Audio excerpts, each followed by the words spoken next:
OMG BBG! What's up, guys? Welcome back to a BBG Talks. We haven't done one in so long. Yeah, we accumulated all the news into one, and we just got a bunch of news dropped today with new releases, new products, the future of Beyblade X pretty much, so let's dive right into it. Yeah, so if you guys have been paying attention, there are some brand new products on the way. October is going to be crazy. The first thing that we have is BX37, the double Xtreme Stadium set. Yeah, this one is pretty cool. I think every generation we had a electronic stadium, and this one, it doesn't actually like technically accelerate the bay. So in this one here, they're actually electronically controlled plate. So you have a new component that you can raise up and down, and that changes the way that the bays will, ride on the extreme line, and it should speed up in the middle once you hit the second extreme line.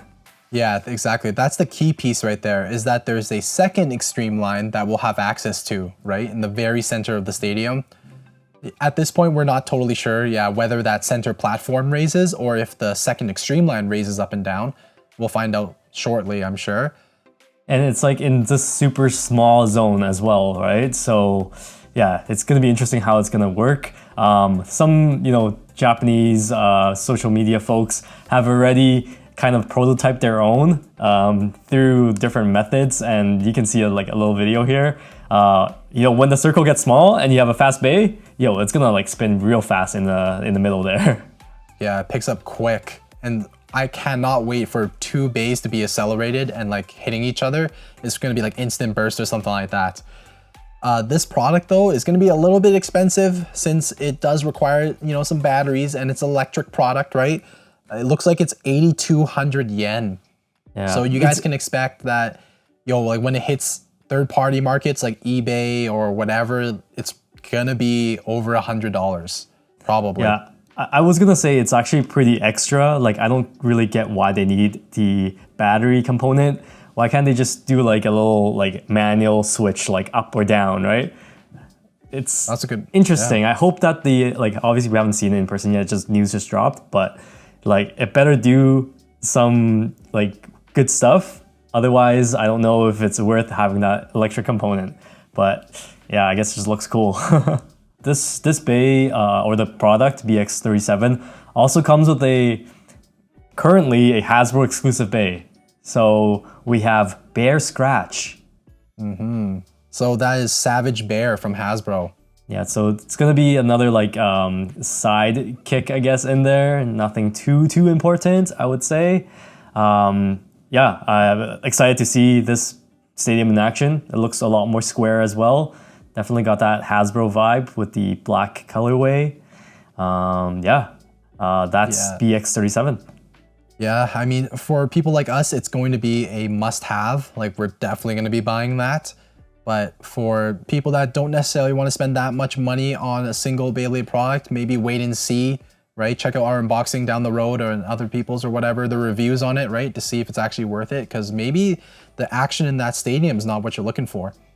Yeah, in the Burst days, it wasn't actually that great, I would say. That first electric stadium we got from Burst, that's a skip for sure. But the Metal Fight one, this is also called Xtreme Stadium, actually. That one was actually quite good.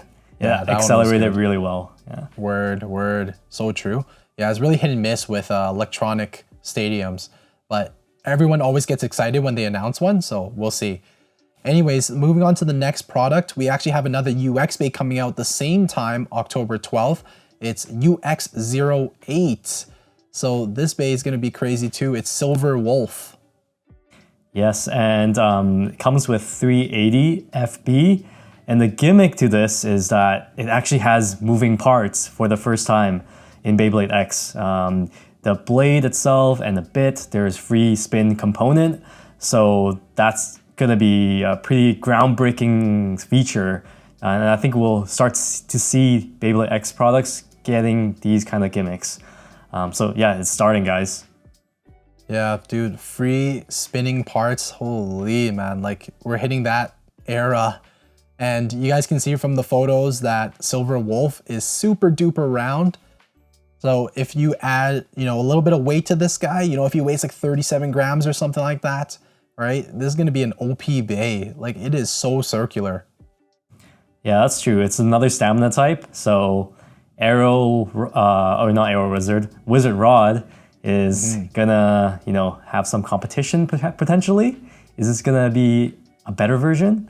It's hard to beat, Exactly. Is Wizard Rod gonna be dethroned? But that's another UX be coming out. So the fall season, like September, October, like, we got some bangers. It's just crazy. True. Cool. So those are the two big releases for October in next month's release.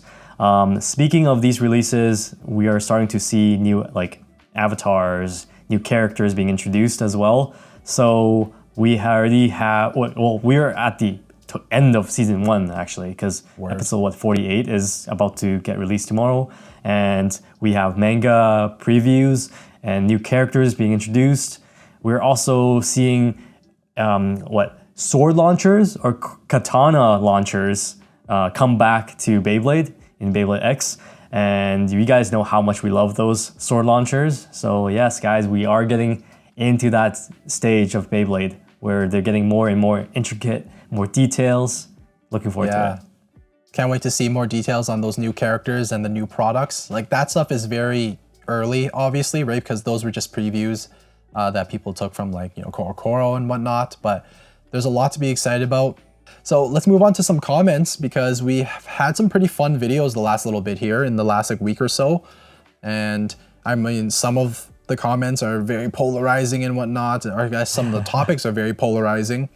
So let's start off with comments from our video where we unbox some fake products, those fake bays. Oh, you guys love those fake products. Yeah. So in the very beginning of the video, we talked about, I remember I said it exactly, like, there are people that are, restricted to buying fake products because they don't have access to the other products, like the real stuff, right? We understand that a certain population needs to buy fakes if they want to at least experience a small fraction of what it's like to have a real Beyblade. We're not knocking those people. Exactly. Right? We even talked about this, out off camera, okay, we shouldn't trash on them too hard because they do have a place in the community in a sense. But then, at the same time, we're like, they're not Beyblade. Yeah. It's not supporting the franchise in the proper way. Yeah. Like, all that stuff is obviously bad because, it's infringing on all of those trademarks and everything like that, right? But at the same time, though, a lot of those original products are not accessible. It's a really, really tough topic to tackle. And when it comes to Beyblades, we ourselves are Beyblade ambassadors, right? Like, we support the brand 100%. We're lovers of Beyblade, and we can't be outwardly saying, hey guys, go buy fakes. So if we're a little harsh on some of the fake products, you have to look at it from our perspective a little bit as well. But once again, we really tone down on that, yeah. If we could, yeah, just smack down those fakes. But yes, we get it, guys. Like in the comments, some people need to buy it. Feature some of those comments. Yeah. Yeah. Go ahead. Yeah, so one person was saying that they're from Brazil, and then it's very difficult because all of those original products are heavily taxed and things like that. So I'm not going to read the whole thing because it's really, really long. We'll put up on the screen, but exactly, there are people that live in certain countries where the original products are really hard to access. So we understand the fake products are for those type of people, right? That they need it, right, in order to get into the community and at least get in the conversation. Yeah, and I think it's really important just to know that if you did get fakes, just deep down, you guys know it's not the authentic product. You can't go on tournaments with them. You're not directly supporting the franchise or the creators of those designs, copyrights and things like that. And I think Takeru is already doing a pretty how do I say this? They're not very strict. They're quite lenient on these kind of things. Yeah, right? You would see Nintendo, for example, once Mario's done in a different way or whatever, they smack down on that stuff so quick. But Takeru, you guys you can still see these bays, the fake bays on Amazon, and that's when you know, okay, the Keratomi actually hasn't really like struck it down to that extent. True. Yeah, you have people that are kind of like all over the place when it comes to their opinion on fakes, right? Like we have some people here, like I'm reading one, says, you know, ever since I learned about lead in fakes, like I didn't dare buying any fakes since then. And, you know, people have done tests and whatnot, and it was known like in Beyblade Burst, Beyblade Metal Fight, that there was some, you know, harmful metals in some of those fakes. So you obviously gotta be careful. Now, obviously, does that mean that like, you know, American made toys and all that stuff and or like other stuff doesn't have lead in it? And like, no, there still could be, or something, like small traces, but just be aware, it's just like there's a better regulation when you know where the things are going to or going from. Yeah, exactly. And then there's people that are like all for it, right? They talk about how like, yeah, I'm not dropping $200 on a single Beyblade, you know, I'm gonna buy the fake stuff. Yeah, so two extremes. And yeah, it's true. Like $200 for a Beyblade, yo, that's pretty ridiculous when you think about it, right? So, you know, at the same time, we like that because it's like, oh, it makes you feel exclusive, but it's kind of not that healthy for the gameplay as well. Like, pay to win at this point.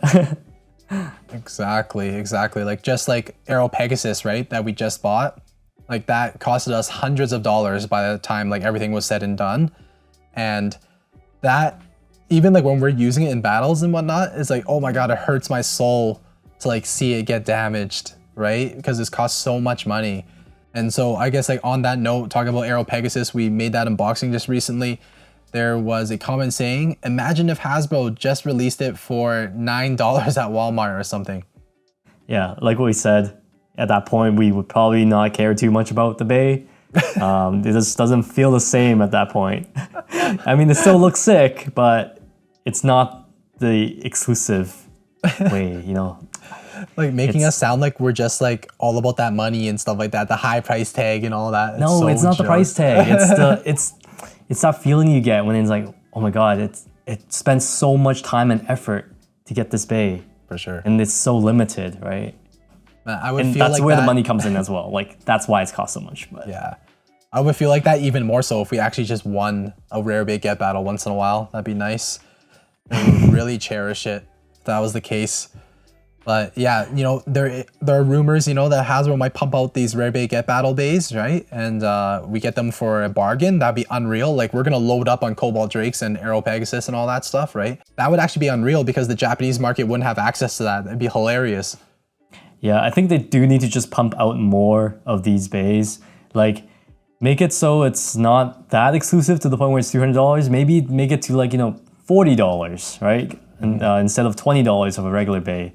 I think that will make it a lot healthier already. For sure, yeah.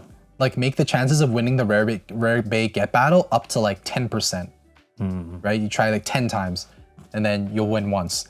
That's already still a lot of points that you have to use, like 10 tries. So yeah, something like that could be nice. And another comment from the same video from Rogue Cheap Sheep says, the answer to all gachas, the almighty wallet. It's a tough proposition for Beybladers. Showing off a high value bay in battle will just risk damaging it, lol. So yeah, it's totally true, right? Like they said, for those type of things, like the rare bait get battle and other type of lottery or gacha, you know, games, literally the deeper your pockets are, the better your chances are, right? And like that's the only solution, is just spend more money, get more bay points, just keep on trying, keep on trying. Yeah, that's how they get you, is like that mentality of like, you want it so bad, you just can't get it. Nope, you can't get it. So nope, still can't get it. Then that's when you like do us. get it, yeah, then you like are hooked. Yeah, exactly. And that's the thing too, it's hilarious because like we've spent hundreds to like thousands of dollars on Beyblade products, which is more than the regular collector, and we still can't win the rare bait get battle majority of the time. And we have to like spend our own money on top of that afterwards and then actually buy the bay. Yeah, it's insane. Yeah, in the video, we're like, oh, like people with adult money, like there are gonna be like that, you know, that population that would be willing to spend $300 on it. And I saw a comment on there that will put up, it's like, yeah, I'm that adult with like that adult money, like I'm buying it and I already bought Cobalt. And that's like us too. It's like, yeah, you know, like we're buying it. Like even if it was like $1,000, like we'll probably suck it up and we'll buy it. And again, this is our problem. This is supply and demand. If there's enough people that want it and they're willing to pay that money, then that's the cost. Yeah. Right. So we are contributing to that problem by wanting it so badly. Exactly. Like just having it in the collection is a must for us, right?